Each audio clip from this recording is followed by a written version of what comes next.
And we are live. Welcome to another edition of Bald&Balding. We are talking to another SPFBO 9 finalist, one of the people who crushed me and many others under his jackboot to get to the finals. I'm not bitter, though. A couple hundred people crushed you. No, clearly not. Josiah, Is that what this J.D.L, is? This is Rosell. a roast. So how are you doing today, Josiah? I'm doing well. How about you guys? Doing well, and I've actually read your book, and I have all 9 now behind me, and then yours. I have comments on your book, but we'll get to that. They're good comments. Yeah, so they're good comments? Is that what you said?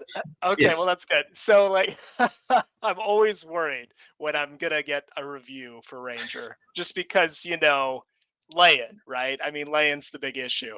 But if they're good comments, that's good.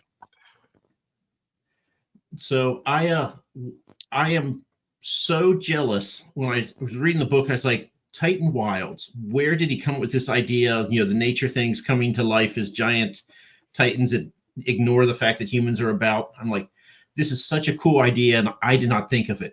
So yeah, somebody was just saying on Twitter, Luis, he was like, it's one of those ideas that feels really obvious once somebody's thought of it. And I mean, it is pretty obvious. I'll tell you exactly where I got it from. Lord of the Rings. Actually, it was the stone giants. Hold on one sec. For those of us who haven't read the book, explain what it is you're talking about again. So the Titans.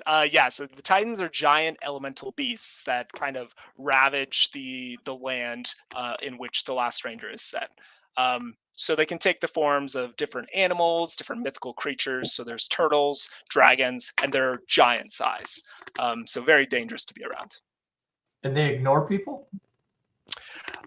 Ignore people in the sense that they're not really concerned with what people are doing. So if people happen to be in their path, they will trample over them, for example, or drown them. They're just like between animals and forces of nature, something like that. Gotcha. Okay. Yeah, very cool idea. Oh, thanks. But yeah, it was from Lord of the Rings, the stone giants. Turtles. Right. Me too. World turtles, I think those appear in mythology quite often, but the island size turtles are one of my favorites to do. But yeah, I totally lost my train of thought. Oh yeah. From Lord of the Rings. So the stone giants, it's mentioned for a paragraph, I think, on their journey. When they're coming out of Moriah or going before they go to Moriah, and the giants are throwing boulders back and forth at each other. Right. They actually show it in the movies, but in the book, it's just a line, In the book, it's 5 pages of giants picking up rocks and throwing them. So that's basically where the idea came from. It's just extrapolated and expanded from there. So do you make them? You said they're between a force of nature and an animal, but other than being a nuisance and something you want to desperately avoid, do they not kind of get into the politics of things and be brought in, as... So they definitely do. Yeah. Thank you for making me not have to finish that. Didn't know where the hell I was going with that. Thank you. I picked up the drift.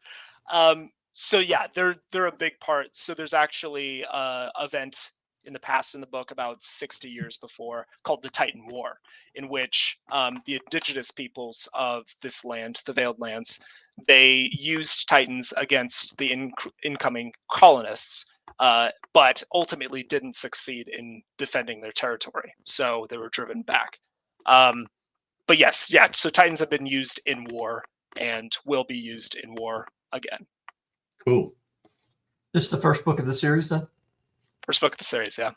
And how many are you going for? 5 is the goal. Hey, Ryan. Ryan is on tomorrow night. Oh, perfect. So there's gonna be 5. I just wrote the 3rd one. It's in editing. But yeah, J.D.L has a splendid beverage. What's your poison? So today it is whiskey and ginger beer. Nice.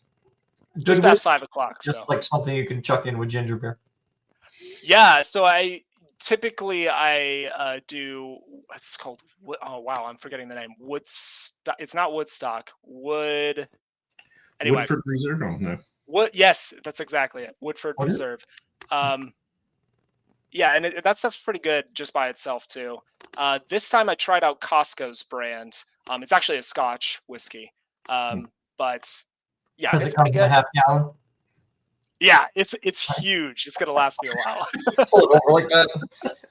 You're putting it in your glass like a NASCAR guy refueling. Seriously, yeah. Although if I go through it fast, that's gonna be embarrassing, right? Like, ooh, I drank all that. Not for the first 20 minutes, but after that, Yeah. it'll be fun.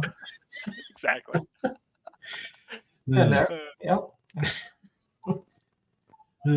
So I was asking you before we went live, and I had to tell you how many books you've published, because you've published a lot.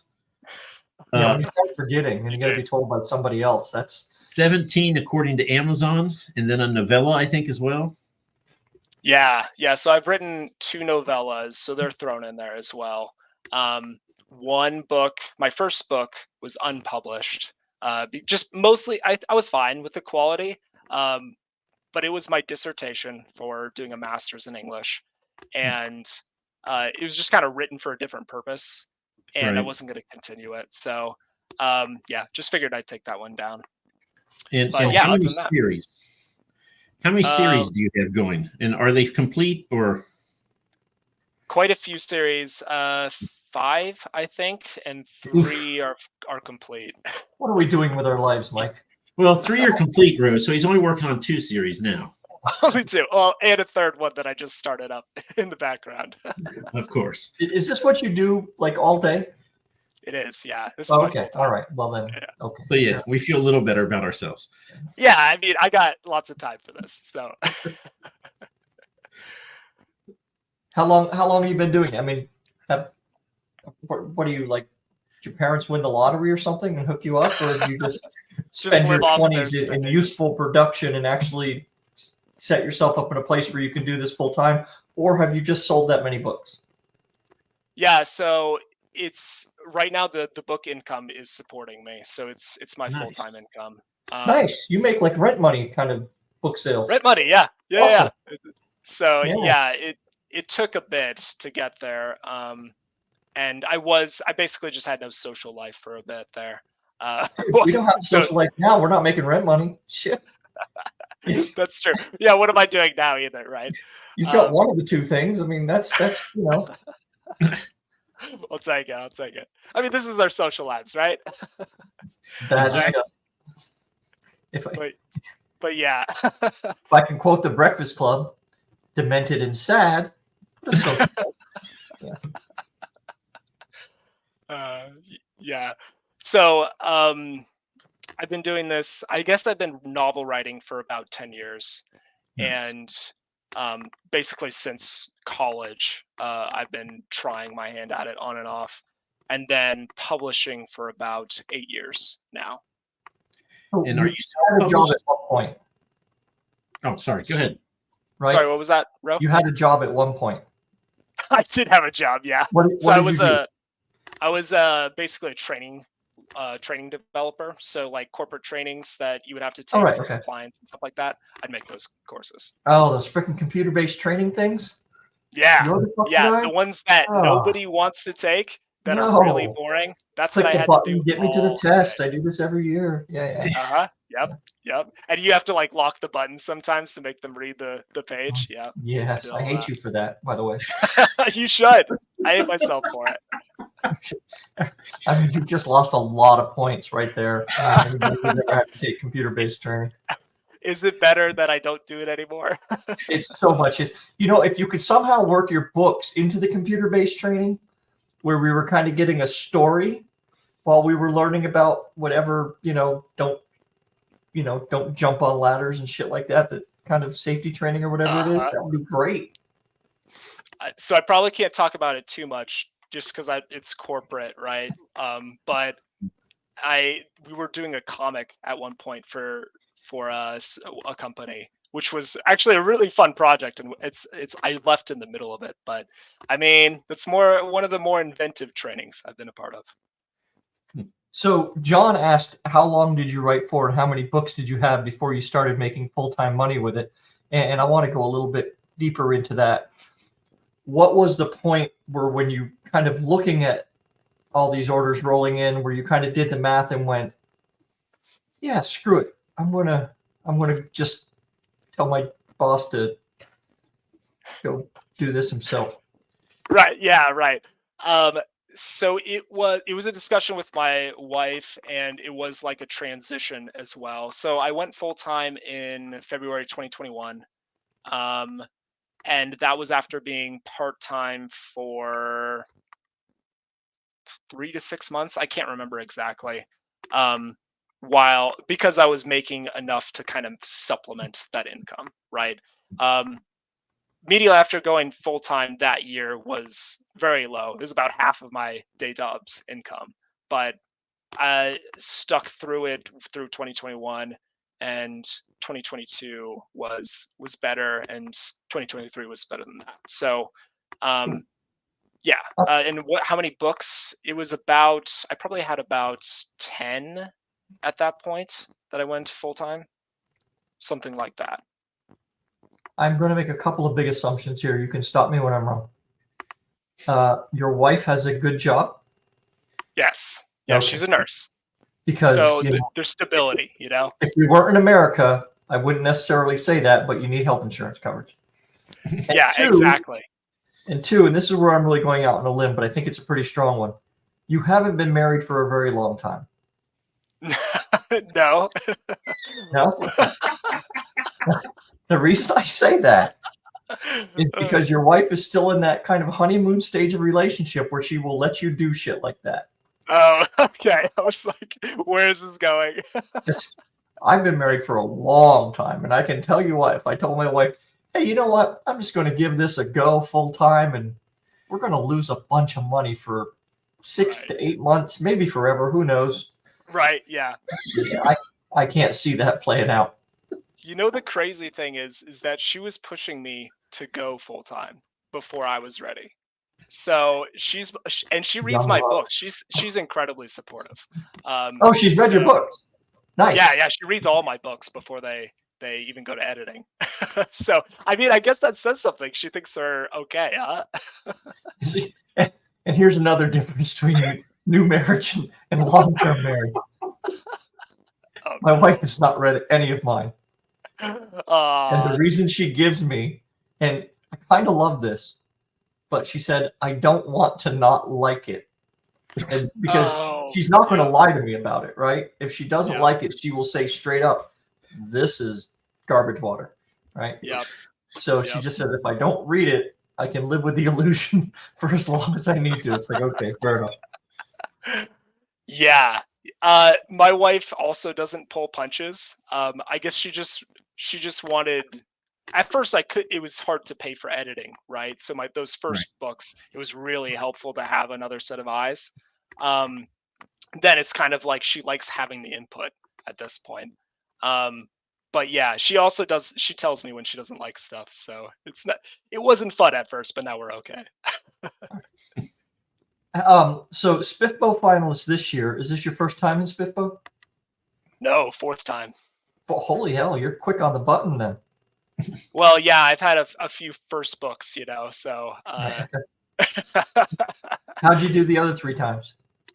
I got semifinalist twice, and the other one did not. I would kind of call it quarterfinalist, but it wasn't anything really. Mike calls it quarterfinalist. So yeah. Hey, there you go. Perfect. Yeah. If you get in, you're in the quarterfinals. Yeah, exactly. There you go. It's not really a roast episode. This is just how we are. Yeah. Okay. All right. I hope you didn't expect us to be serious. Because to do anything else, Bo, would require us to do homework and have questions ready and be even a little bit professional.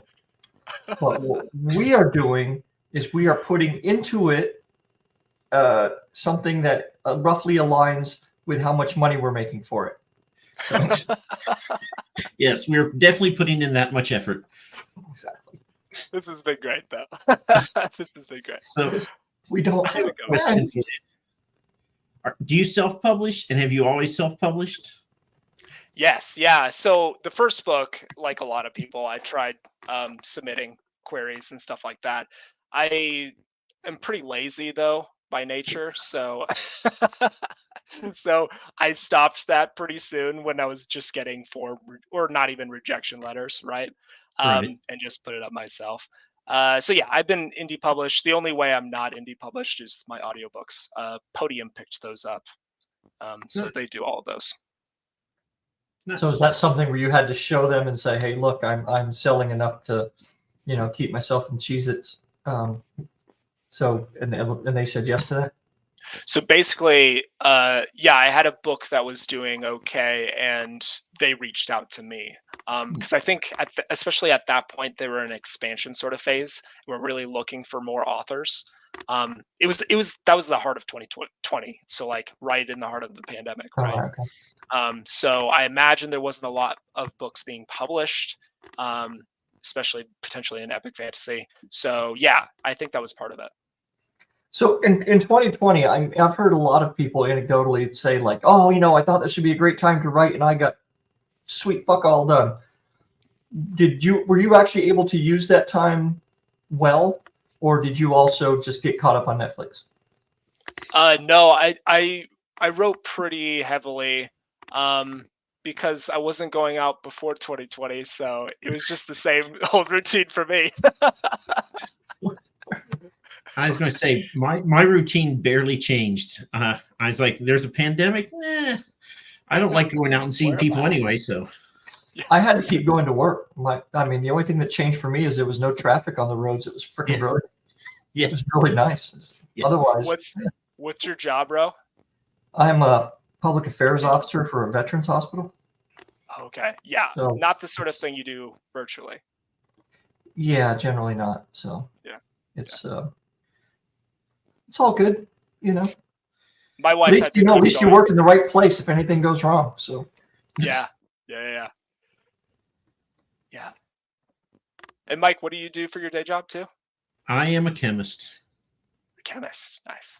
So, and I used to do like actually explosive type reactions in my 20s. Now I'm a formulator, so I make lotions and hand creams and shampoos and all the stuff that as soon as you're done, you immediately put it on your skin to see how it feels, which is a whole lot safer, which I would have thought was totally lame 30 years ago. But now I'm like, I'm Not good bad. with not having to worry about blowing myself up today. when he started that job, he had a full head of hair and a mullet, and they kept testing it on himself. Yeah, they told me I couldn't go talk about our hair care products to the customers because I don't know why. They never explained why. But all the stuff on the side is still brown and everything, man. That's all good. No, I go and I individually find the gray hairs and I cut them, so that's why it looks brown. Trimmed. Yeah. Yeah, that's awesome. Okay, so you have 5 series. Does that mean you have a book ready for Spiff Box? Spiff Box. No, I wish I did. I'm writing a first book in a new series, as I kind of mentioned, but it's not going to be probably ready. Let's call it. So what's your process then for a launch? What do you do? And you can take this from what did you do to start, what did you learn, and what do you do now? Because obviously it's working. And my assumption is that the quality of the books is good enough that people keep buying them, which is always a bonus. But Yes. is there advertising involved in all this, or is it just? Yeah, majorly. I've had one book that did well. I did some advertising behind it, but it did well organically on Amazon. Mostly since then, that hasn't been the case. Like I've just kind of had to push it with advertising. So advertising, Facebook ads, Amazon ads, those are a big part of my launch strategy. I have a newsletter of, I think it's 5,000 active people right now. So that helps as well with the launches. Yeah, I'm going to keep interrupting here as you bring up points like this. Please. with your newsletter, how did you get 5,000 people? I mean, are those all people who bought your book, or did you use other things? Oh, lots of other things. So I do giveaways, and I have done and continue to do giveaways, mostly hosted through sites like Book Sweeps. Written Word Media does them now. And those don't tend to be the highest quality subscribers, but I think about 50% tend to stay active afterwards for me. So it tends to be an okay ROI. Where else did I get them from? Oh, BookFunnel sort of giveaways, those promotions that you do on BookFunnel. And if anybody's not familiar with BookFunnel, it's basically a place you can download ebooks. A lot of promotions are held there. Drake, is that for mentioning BookFunnel? Is that the rule, John? Is it a BookFunnel thing? So BookFunnel is very helpful for like helping people get their ebooks onto their devices. But it was a lot of stuff. You find though that like sites like that, sometimes the people are more interested in just getting the free stuff and not actually buying the other stuff? That's the suspicion, and I haven't tracked it enough. That's the truth. I was being nice. That's exactly what it is. It's the gospel, right? I do hardly any of those these days. I'm maybe going to do one a month now, because I haven't. But it's how I grew my list in the first place, and I've had people find me from there. So the readers, So the advertising thing, I mean, I know we've all kind of looked at Amazon ads or anything else. Also a book and bombs of beer with a book funnel. Good God, those were the days. Oh, there it is. How did you get into that, and how long did it take to figure that out? Well, I'm not sure if I figured it out yet. It feels like an ever-evolving sort of thing, right? Right. Where you get something that's working, and then you kind of have to keep doing something new. This year, I feel like I figured out Facebook ads more. I'm trying with a little bit more Amazon ads at the moment, but currently I'm probably spending more money than I'm making through those ads. So it's just kind of, I mean, it's ever evolving. I've taken several courses that kind of helped me get a footing. The first one I did was Mark Dawson's. I wouldn't necessarily, I think it's fine. I wouldn't necessarily say it's the most up-to-date methods now for Facebook ads or Amazon ads, at least from the last time I looked at it. So the one I enjoy currently is, oh my gosh, Matt J. Holmes. So he does advertising and courses. The advertising he does is for his wife, Lori Holmes. His course is pretty affordable. When I got it, it was $100. I think it's raised since then, but much more affordable than a lot of them. And interesting, if you don't think you do, Amazon ads can bankrupt you. So can Facebook ads, to be fair. Yeah. So I want to ask you about your series, because you've written 5 series. They're all fantasy, right? So are we tempted to do sci-fi or horror or cozy mystery or, anything like that? Or are we just straight fantasy? So yes, yes to both. So my first trilogy that I completed was actually Lit RPG, because I was trying to find, do you know what Lit RPG is? Maybe I should explain it though, just for people watching. Lit RPG is basically literized role-playing games. Typically they're like specifically video games. So the protagonist will be often in a virtual reality world, and there's like game mechanics and game stats and stuff like that. So very crunchy in that way. It was fun to do, but it wasn't like a passion, that genre for me. I was mostly doing it because it was hot at the time, especially. And that was one trilogy that got organic visibility on Amazon because there were so few Lit RPG books at that point. So I've never read the RPG, but is it difficult to kind of keep track of all the stuff? Incredibly, yeah. Because I would just think with all the numbers and levels and all that kind of that you would always be. There was a stats sheet that you would list periodically throughout the book, so people could be like, what level is this character? What, equipment do they have? It's very funny in that sense. Would fans of it get on you if you tried to like level them up too fast or do anything ridiculous? Like, he's a level 2, he's not taking on a freaking vampire at level 2, Yeah, absolutely. My experience was that they were very picky even at that point, and I imagine it has only gotten more so, right, with more books. There's different like overpowered characters. That's kind of like a angle you can go at. So like they are like godlike in their powers and stuff like that. But usually they liked the sort of wimpy protagonist starting off at level 1 and then grinding their way up to really powerful, being like 7, killed by kobolds and things like that. Yeah, getting killed by kobolds. A kobold was somebody's dog.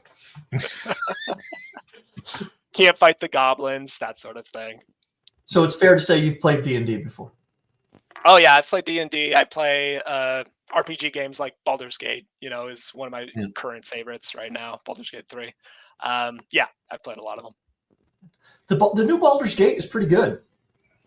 Oh, it's incredibly good. Have you guys played it then? I played it a little bit, but we got it because we actually played the first Baldur's Gate back in the 90s when it came on like 12 CDs. Yeah. It may have been discs actually, and you had to like, it took like you an hour. It's like insert disc 6. It's like, okay. You mean floppy disks? Did it really? Yes. Oh my god! Yeah. Oh no way! Play that thing. It'd be like 2 a.m. It's like, what are you doing? Are you still playing that stupid game? And yes, it was. We love that game. Yeah. So the new one is actually, it's pretty fun. I haven't made it that far, but yeah, it's incredibly good. I started off with Baldur's Gate 2 personally, but we had the CDs then. It's just a huge time suck. So speaking of time sucks and advertising, what is your day broken down like? I mean, do you sit there and say, okay, I'm going to write for 2 hours, then I'm going to do all this other crap for 2 hours, then I'm going to go play video games and, what John said, wash the dishes, vacuum, do some laundry? Right. Yeah. Honestly, I do sprinkle chores throughout the day just to not sit in a chair, for 10 hours or whatever it is. So yeah, my day basically start with writing. As long as I can. Last year, I did much less than I want to do this year, and I have been doing this year. So last year was something like 2 to 3 hours of writing, and then there was admin and marketing after that for the rest of the day, whatever that is. Typically, I try and work at least till 4 o'clock and start at usually 6 o'clock. So, but with stuff sprinkled in there. 4 o'clock in the morning? So 6 o'clock in the morning till 4 o'clock in the evening. Oh, sorry. Okay. I say 4 o'clock in the morning. What the hell? Yeah. I mean, sometimes I do wake up. My wife, I mentioned she's a nurse. She has early shifts sometimes, so I'll wake up at 4:30. Sure. But yeah, that's my typical schedule. What the hell was I going to ask? Mike, jump in here if you need to, because I got my senior moment. I'm trying to keep my dog from taking over the show. You can't do any worse than us. Give him a microphone and the camera. Let him in. Let's see it. What's he got to say? Yeah, there we go. Oh, yeah. What's his name? Are you ready? Shadow. Shadow. Yes. Is that named after anything? No. Oh, okay. Do you want me to tell you my embarrassing story? I swore I'd never tell anyone, and I tell everyone now. Oh, yes. God, yes. So when I got him, he was 6 months old, and they're like, his name's Oscar. And I'm like, that's not an Oscar. I'm like, I don't know what your name is. I'll go to bed. I'll sleep on it. And I had to get up in the middle of the night to go use the restroom. I'm talking about you. Shut up. And as I'm walking down the hallway, all something cold and wet hit the back of my hand. And I did this, and I hit the wall. And I was like, that is the most unmanly thing I've ever done in my life. I am never telling anyone. And then I was like, he came right out of the shadows. I never saw him. And I was like, well, okay, I embarrassed myself, but I got a name. And hence he's Shadow. And he's actually in the latest book I just published, the druid has a dog that never listens to him and always causes trouble, and the dog's name is Shadow. So that is biographical. Yeah, you got to write them in. I love that. Okay, go play in traffic. What's the so if you've got 5 different series, do you like try to take a different type of character with each one? That your newest one, the range, what's it called, Ranger something? Yeah, The Last Ranger. The last, okay. So do Was you? the first book at least? Right, it's the first book of The Last Ranger. Do you try to take like a different type of character, or do you like generally find yourself writing the same type of thing? I don't mean story, I just mean character. Right. Yeah, no, I try and vary it up a bit. Ranger or adventurer sort of characters do often make an appearance, but so one series is sort of Nordic inspired, so kind of Viking-esque, Norse-esque sort of world and culture is the main one. Another one is sort of Greek Roman in nature. Oh, and in those ones, it's kind of like a Viking warrior people that we're following, right? So a bit different character. In the Greek Roman sort of trilogy, that's sort of they're kind of roguish, but the idea is that they sell secrets. They're like a PI in a fantasy world, essentially. Okay. Is how I think about it. So yeah, I then my Legend of Tall series is kind of similar to The Last Ranger in the sense that it's a retired hero sort of person, but they don't do archery and they're not like really ranging on an area. So it's a little different. And John wants to know how many words I average a day. Yeah. So when I'm first drafting, because I don't first draft every day, but when I'm first drafting, I'll try to do between 3,000 to 5,000 words. But that only happens, like 4 to 6 months of the year, maybe, if I'm lucky. Other than that, I edit for a long time. So Do you plot everything out in advance? mostly. So I leave a lot of room for sort of discovery writing, but I need to have like a path forward. So I need to know what I'm writing toward. So I'll kind of plot out, okay, this is generally happening in this chapter. This is happening in this chapter. Sometimes it can get a lot more specific. Like the one book I'm just working on now, I'm only 10 chapters in plotted, and it's 7,000 word outline. So this one's a lot more specific because it's a new world, and I need to know a lot more going into it. But yeah, and then from there, as I write, a lot of things change, but it's good at least to have sort of the guide rails. So with that many series, do you ever find yourself thinking maybe I should go back and revisit this one place, or have you lost all those brain cells and said, no, I just need to move forward? Yeah, no, I that's exactly what this one is. It's a sequel series. Okay. Yeah, so far it's just been all separate worlds, right? Because I have kind of like I call it a squirrel brain sometimes. So I like jump from project to project. That's why there's so many different ones.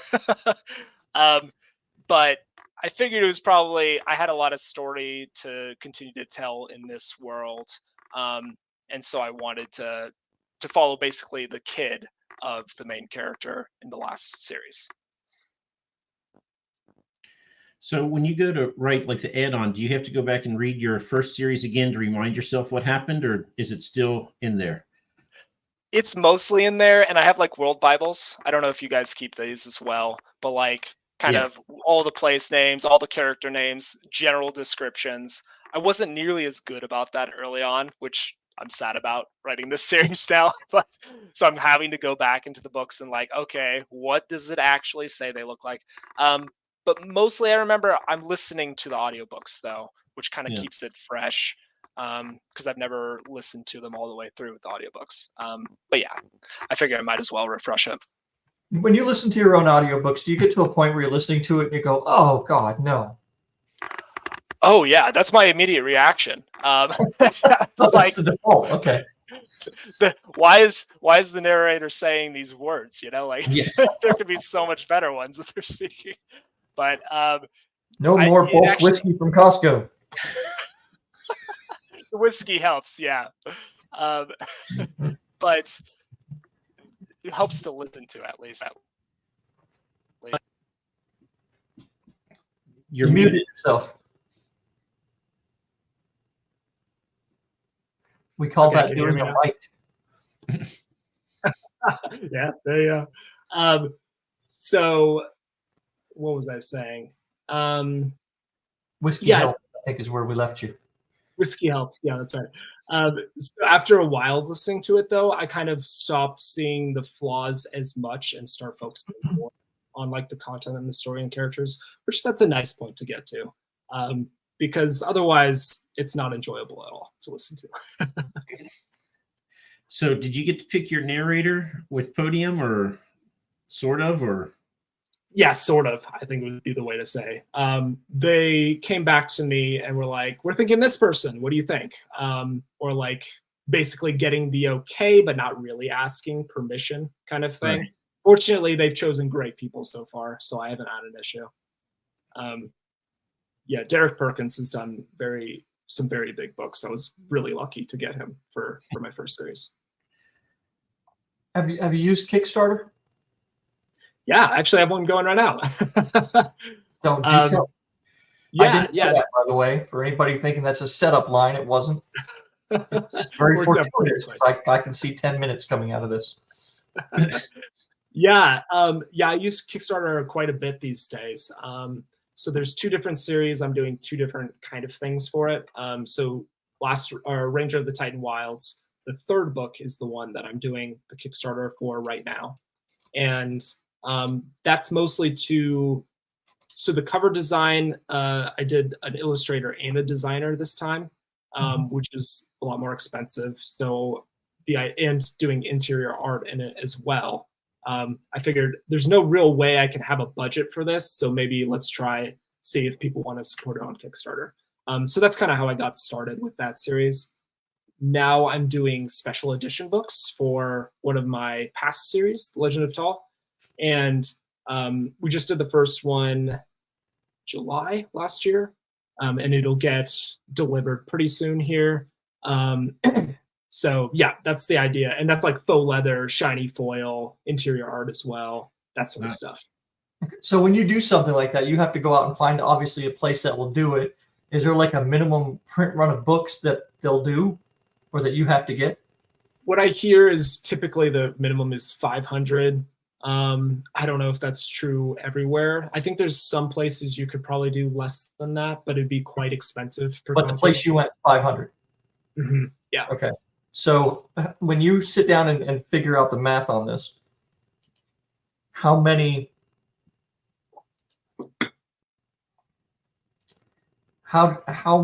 what's your figuring to figure how much you have to ask for?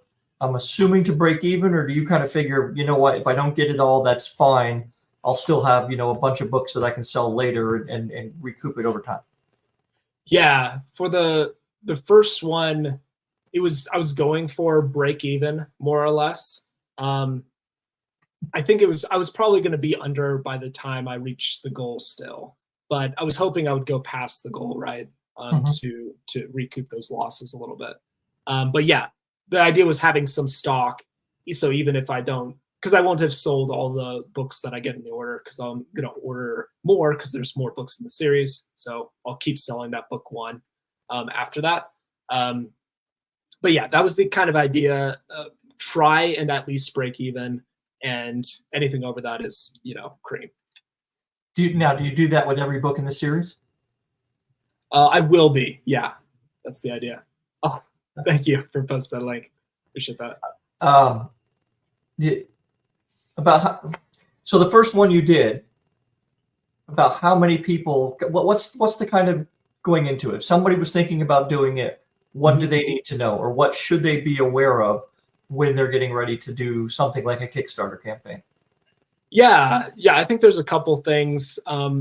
First off, I could point you to some resources that I found really valuable. So there's a book, I think it's called How to Get Your Books Selling on Kickstarter. And that's by Russell Nolte and Monica Leonel.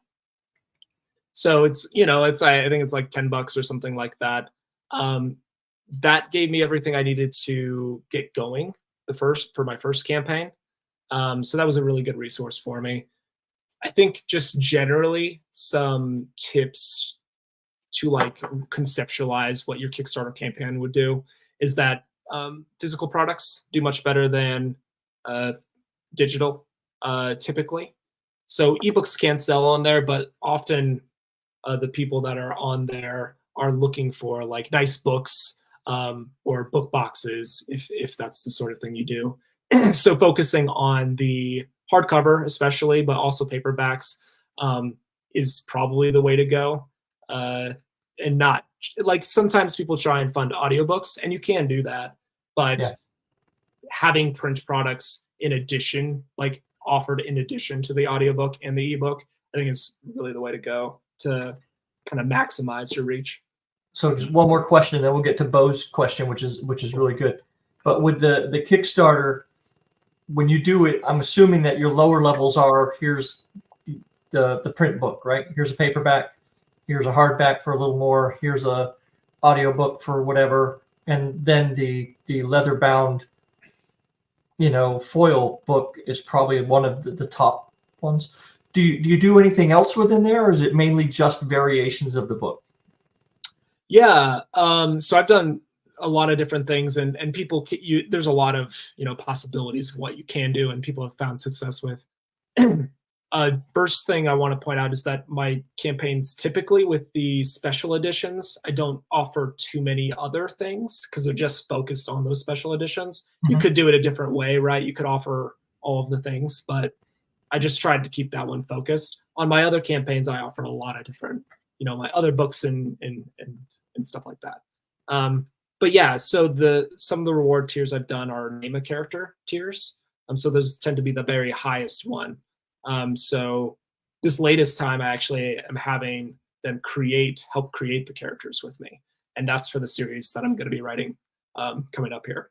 So that's actually been pretty fun to like, because they had some input about what kind of character, what name. Some caveats in that though, right? Like no Ranger McRanger face kind of things. Absolutely. Yeah. It has to be, it's not like you're just going to give me a name and we go with that. We have to work on it together. Okay. I know we said we get to Bo's question, but Corey has one that is, and hey, Corey, how you doing? I haven't seen you here before. Biggest question, special editions. How do you go about getting art put up on the campaign? Yeah. Is it out of pocket in hopes to get that returned? Exactly. Yeah. It's out of pocket. So I think Zach Argyle did this on he might have commissioned it beforehand, but I don't think he had any art ready going into his campaign. And his was a massively successful one, by the way. So it's the Threadlight Trilogy Omnibus, if anybody wants to look it up. So for that one, what he did was he had artists that I think he had contacted beforehand and kind of had waiting in the wing in case that the book did well. And so he showed examples of what their art could look like, not the ones that he'd already commissioned. And that seemed to work very well for him. So that's definitely an approach you could take. It would just take longer on the back end to fulfill those books because you'd have to wait for the artist to be available and ready to do that art. So what I tend to do is that I tend to work 6 to 9 months in advance. So I'm talking with artists, trying to get in their schedules because they're often very busy people, right? Trying to find new artists because artists are constantly in and out of like, the spheres, and like if they're taking on new commissions, Felix Ortiz is one of those that is hard to get on his schedule these days because he's just doing so many amazing things. I was going to ask you, how long of a wait do you have with, with Felix Ortiz? I think it's a year at this point. Yeah, it's hard. It's hard to plan. So yeah, it makes it tough, but he does amazing stuff. So I try and do my best. Fast, good, or cheap, pick two. Okay, Bo's question. What's a good piece of advice you give to a new or debuting author that you wish you had known when you were first getting started? Yeah, this is always an interesting piece of advice because, or like an interesting question to take on because things always change so much by the time, especially it feels like rapid change of pace these days, right? So what would be the piece of advice to a newer debuting author? Other than don't suck. Yes. We're going to put that in the given category. Right. Yeah. It's got to be good. Yeah, I think it depends on which angle they were looking for. If it was sort of craft angle, I would try and get as much feedback as you can. Because even though it's going to be painful for most people, it's very valuable and you need it. And you start to develop a sense of objective perspective after a while, right? I'm sure you guys felt that as well. But at first you can't really have that sense. So you need other people to kind of help hone your sense of objective, how your writing is doing, where it's weak, where it needs improvement, where it's strong, because it's important to know your strengths too, right? So that would be one thing. If it's more from the publishing side of thing, that's a tough one. Where do you even start? I guess have a good product, in the sense of not only is the manuscript good, but make sure that all the packaging of it is good as well, because they're never going to read what's inside if they don't enjoy what's on the outside, what's around it. So that can take a lot of investment, and often for the first books you might not recoup that, but if you stick with it, a lot of times people will find some sort of success eventually. I mean, I definitely didn't have success out of the door, so I was spending thousands far beyond what I was making before I actually started making any kind of income. I think there's hope for me. What's that, Mike?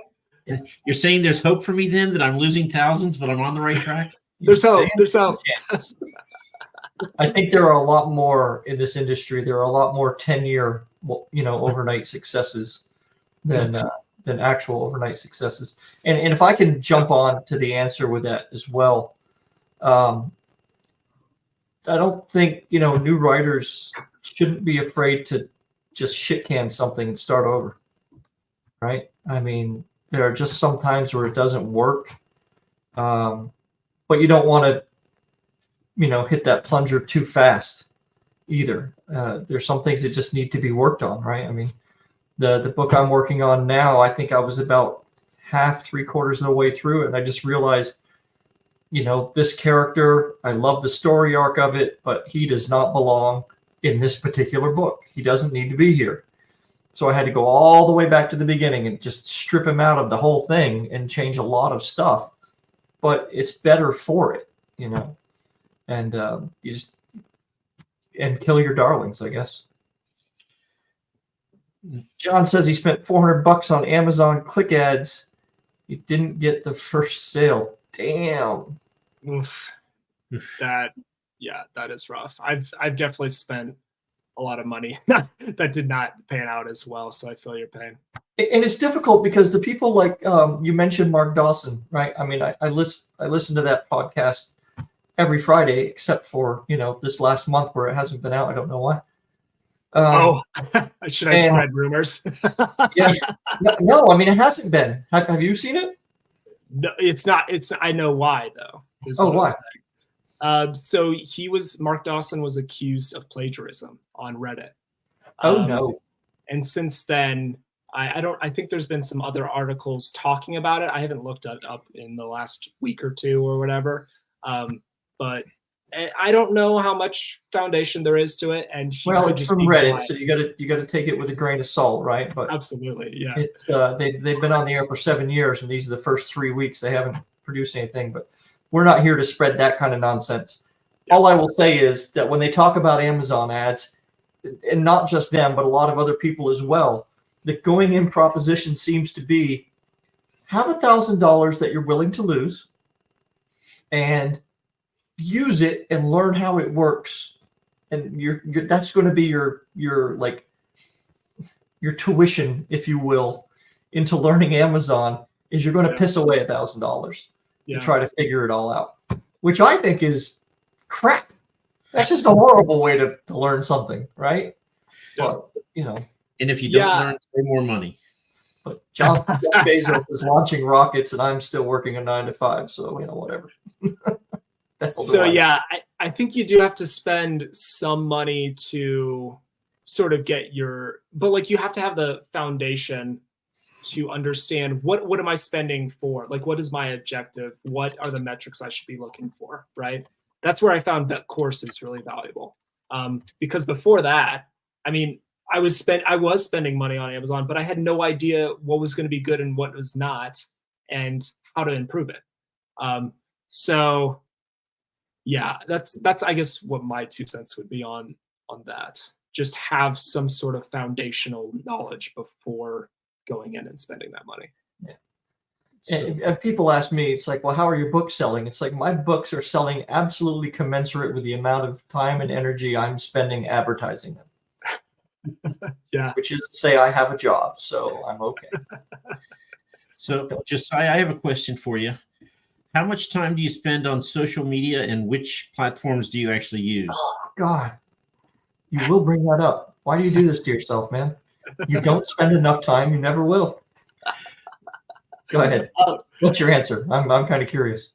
Yeah, no, I try and post every weekday. So basically my work Every day is day? every weekday. Yeah. So okay. I'll keep like a note on my phone, kind of a running list of things I could post about. And so then come about noon every day, I'll be like, okay, let's do our posts for the day. So that's kind of my approach. I skip days, you know, if there's nothing that I want to talk about, or if it's holidays, but generally that's what I try to do. Okay, this may be a generational thing, and maybe I'm just generalizing it too much. It is. But I think generationally, Mike and I are from the generation that we just like, we know nobody gives a shit what we think, right? And we don't particularly care what anybody else thinks. So Yeah. our thought is, why would I want to put my thoughts out there? Nobody cares. Right? But Right. I know that's not the way this game works. I understand that. We have to get over ourselves. I get it. So how do you decide, and give me some examples of what you said, you know, where you go, oh, that's a good idea. I'm going to put this out. Because I would feel, on the odd occasion I actually have a thought like that, I then immediately follow it up with, no. Yeah, that sounds familiar. Yeah, no, I do that all the time still.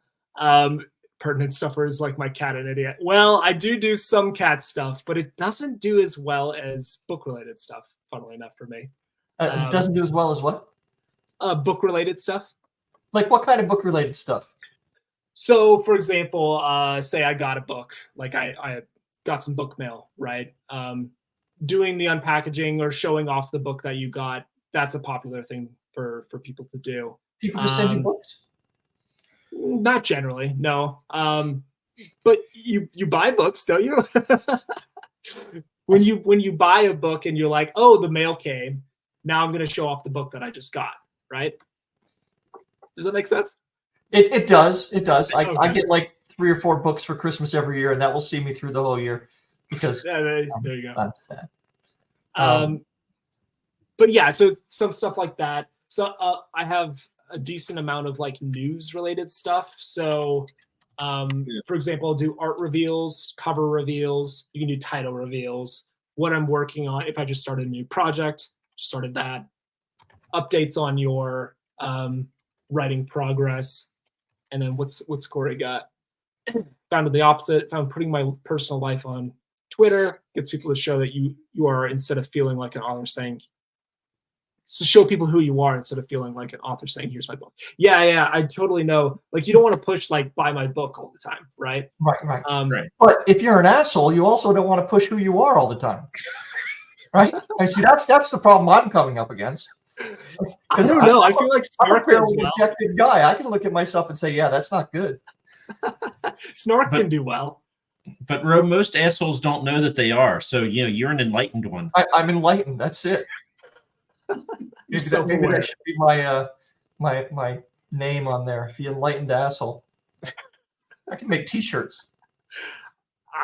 That's a brand right there. I think so. I better go do something with that before somebody grabs it. Can you message people? Oh, who's that directed at, John? Oh, I told him that we're Who's not got the proud. books? We'll take books so we can do an unboxing here. It's all about the content, right? Mike and I got mail. How exciting. You do YouTube shorts with those. I don't know if Corey's actually saying touche or if he mispronounced it and he's calling us a douche. Don't Oh, ask man. questions if you don't want to know the answer. So if he just fat fingered the T. I don't know. All right. Sorry. Yeah, but I mean, I'll a little there. on social media, I mean, the last thing I would say is I've recently started doing TikTok a lot more. And it's, yeah, so and you had the concern, like, it doesn't come naturally to you. To be perfectly frank, like, that's exactly how I do. That's how I started off with social media too. I don't really post on my personal Facebook, for example. I hardly ever post on there. And when I do, it's probably book related.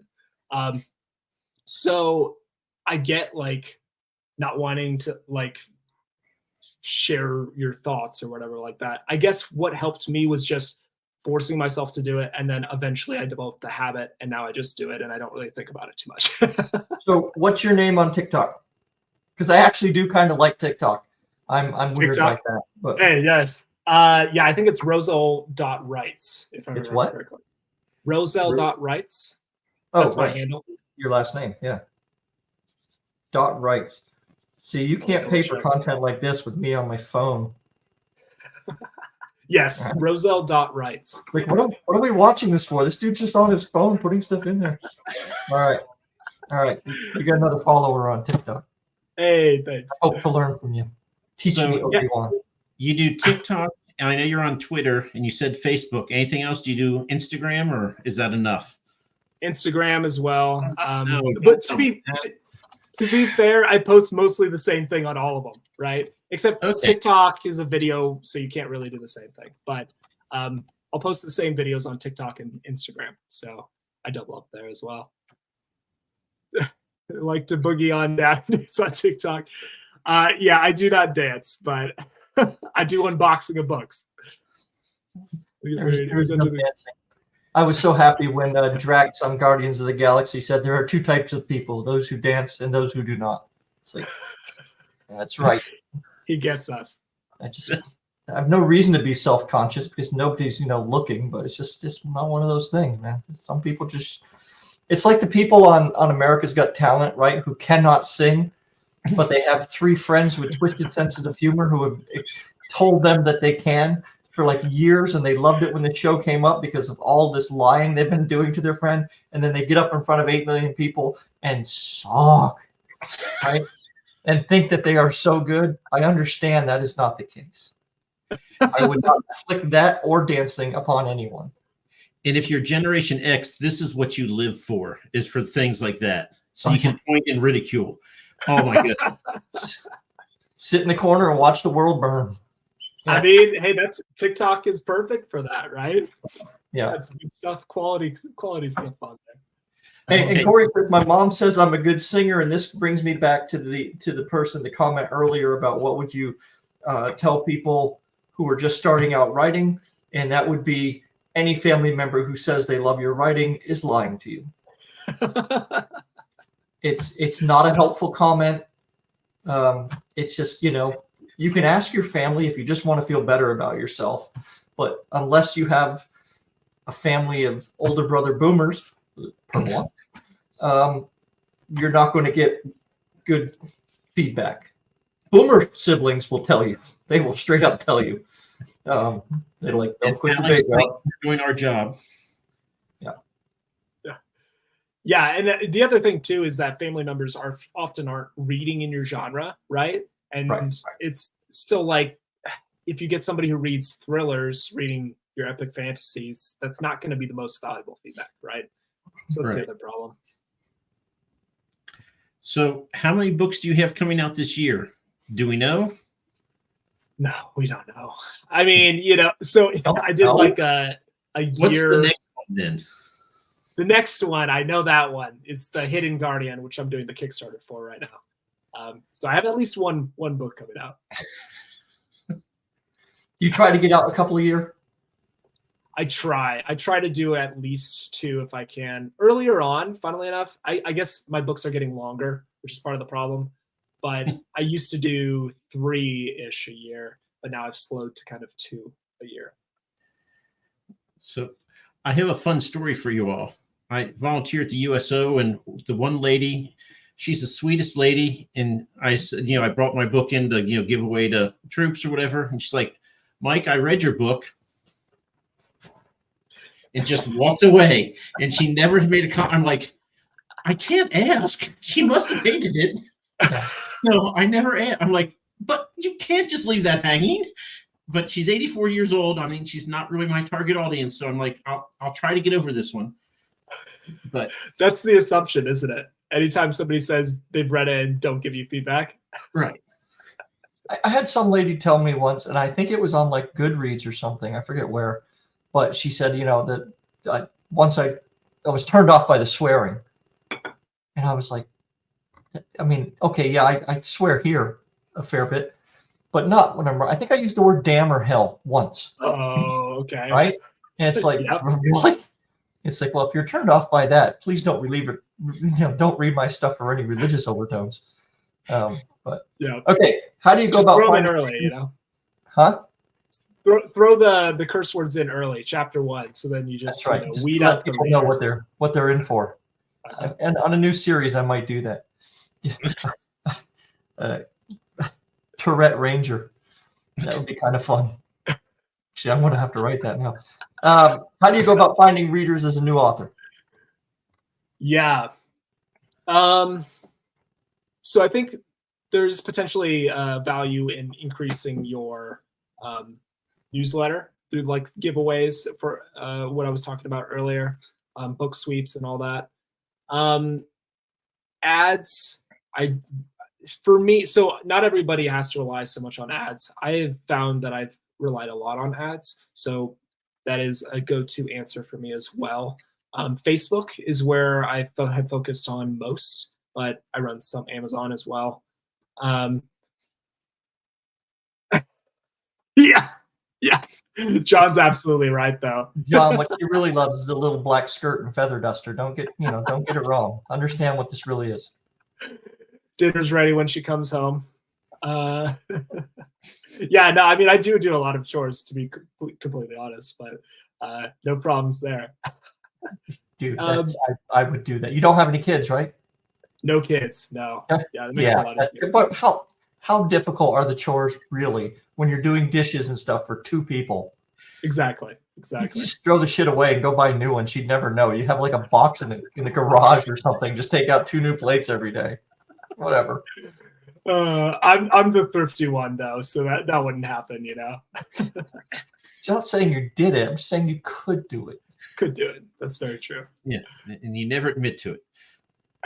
Of course not. All right. Did we get everybody's questions? I think so. I think the world wants the Ranger with Tourette's, though. Oh yeah, I'll do that. I will. Please. I will write a short story about that, and when I'm done, I will give a link to everybody here, and you can read that. That sounds amazing. Kind of looking forward to that. I'm already kind of thinking about it now. I got an 11-hour drive tomorrow, so I will be cogitating through that. So, Josiah, I got one more question at least. Do you still play D&D? And if so, how often? I wish I played it more. We were kind of planning to do a campaign with my siblings-in-law on my wife's side, but I haven't done one since 2021, kind of an online with friends from across the country campaign. So yeah, I haven't done it in a while. I was on a panel and somebody asked, where do the authors get their creativity from? And everyone was like, I play D&D. And got to me, I was like, I've never played. Really feel like I should start. That's where all your ideas would start to come from. Yeah. I would think now there'd be some people that would go D&D and edibles, something like that. I mean, I live in Colorado, so right. Right. Gosh, yeah. There you Yeah, go. John's solution. We used to play D&D back in the, dating myself here. I was stationed in Sicily in the late 80s. And there's me and like 4 other guys would play D&D. We would start Friday after work and play through Sunday afternoon, just like straight through with like bottles of Jägermeister. And That's awesome. it was like 36 hour D&D weekends. It was a good time. Did you like progress beyond the first day in the campaign? Yeah, we did. We had this one guy who is a paladin in the book I'm writing now is loosely based off him, because Nice. the rule we had is you had to be in character when you walked in the room. Everything you did had to be in character, which was super annoying. But he was one of these super anal retentive guys where when the DM, and he and the DM didn't get along really well, would ask him, where did you get this thing? He would take out this binder and say, I have a train of 15 mules, and I have a cook and whatever. And he say, on the 5th mule, on the left-hand saddlebag, I got it here, and this is where I bought it, and this is how much I paid for it. And of course, we're all just drinking, watching these two go at it. But it was crazy. Good time. I mean, it is a really good way, if you have the right people playing, to get a lot of personality traits, if nothing else. Right. And it's like, okay, I'm gonna characterize this person in my story. So, and like a really fun part too is like, and Baldur's Gate 3 actually does this pretty well, is that each of the character has their own sort of story, right? Because each person wants their character to be important, right? So yeah, I think that's a really fun, valuable way. And if you're the DM, obviously getting those skills in world building and like the attention to detail, yeah. I didn't do that before I started writing, but I totally see the value now further along. my paladin character doesn't use contractions, which is super annoying when I'm editing, because it's like, oh crap, I haven't been paying attention to that for like 3 chapters. I have to go back down and read all of that and make sure there's no contractions in there. Yeah, boom bar. Get a boom bar ready to go next. I don't understand half of that sentence. You're doing better than me. I don't know what the boom bar is. I should do a level 3 trip. Oh, he's talking about the mushrooms? I think so. Still don't know what a boom bar is. So. All right, John, you win. We're all, you've played Stump the Chump. Baffled us. There you go. Okay. Oh, shroom bar is what you're looking for. Okay. Cool. All right, Mike, you got anything else? So your book that's coming out, your Kickstarter is, what is it one more time? The Hidden Guardian. So it's the 3rd book in the Ranger of the Titan Wild series. And when is that due out? It's due on Amazon on April 2nd. I actually have a cover photo handy on my iPad. So that's what it looks like. There we go. So that's really nice cover. Is that like painted? Thank you. Or is it computer? Is it like painted, or is it computer art that the guy does? He does digital art. Yeah. Really I'm not sure exactly his methods, but that's a Felix Ortiz as well. Thanks for posting the link again. Yeah. So, what was I going to say? Have you played Horizon Zero Dawn before? It's a video game. No. So that is kind of an inspiration for the series, and that cover in particular looks very much like that video game sort of cover and character. Oh, thanks, John. And is there going to be another book out this year? Do we know? Are we confident? We're not confident, but I can tell you what my goals are because I posted those publicly. Okay. I want to finish up my Viking series, my Viking Norse series, which is the Rune War Saga. Just one more book left in that. So that's one goal. And then hopefully I'll have finished this first book in the new series, but might not be published. So that's what we got coming up. So next time we talk to you, you'll have 20 books or something out. I guess they'll have a couple novellas too, so that can up the number a little bit. Well, good luck on SPFBO, and if you win, maybe we can have you back and you can tell us about the world-changing, life-changing kind of thing that winning SPFBO does for you. Right. So I'll never be back, is what you're saying. I want to see the wand. We have to ask everybody because I want to see this prize. Me too. I would love to. At least they could plate it with, faux gold or something, Yeah, I can't remember what it looks like, but I mean, it's something, right? Yeah. So, well, Josiah, thank you for being on. Is there anything we didn't ask you that you wanted to answer? What you thought of The Last Ranger? You said that you read it. I did like it. I was an hour ago. Yeah. See, that's why we left. You did the same thing. You did the same thing. That was it. Your grandma that you said. Your mom. Oh. About your book. Oh yeah. Yeah. So I'm very much a plot and a world building person. And I'm the oddball that I'm like characters. Okay, fine. Just be consistent. And I absolutely love the Titan Wilds. Oh my God. I like, no, go back in the forest. Go back in the forest. Don't go to that city. But loved it. I mean, the creativity, it was wonderful. Loved it. Oh, thank you, Mike. Appreciate that.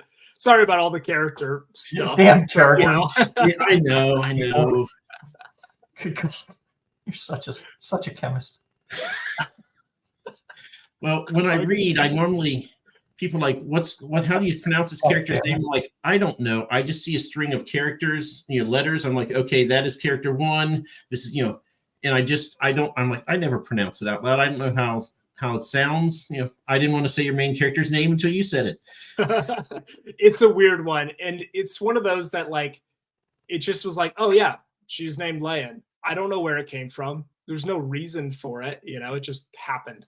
And it doesn't make sense really looking at the spelling of it either. People are all constantly confused. But yeah. Sorry, what was that?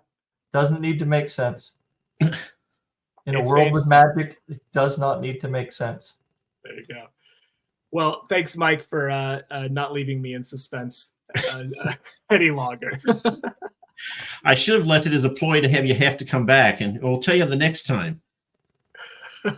Well, maybe next time, I guess we'll have to do a D&D campaign, won't we? We'll have to do a one-shot. There we go. Yeah, that might be kind of fun, just to spend an hour doing a live D&D game with people who don't know what they're doing. Woo-hoo. I mean, that's content. That's entertainment. Yeah, I'll do it. I'm up for that. Corey, we're not pronouncing that. Good try. Okay. All right. Thanks, Josiah. Appreciate it, man. Thanks, and thanks everybody who spent an hour with us. Appreciate your time. Know you got other things you could be doing, like your taxes, but appreciate you hanging out with us. We are more fun than taxes. Like and subscribe. We have to say that contractually. Oh yeah, that's right. We're supposed to say that, aren't we? Yeah. Yeah. Thanks so much for having me on. This has been an awesome time. Cool. And let's everyone wave awkwardly while we go.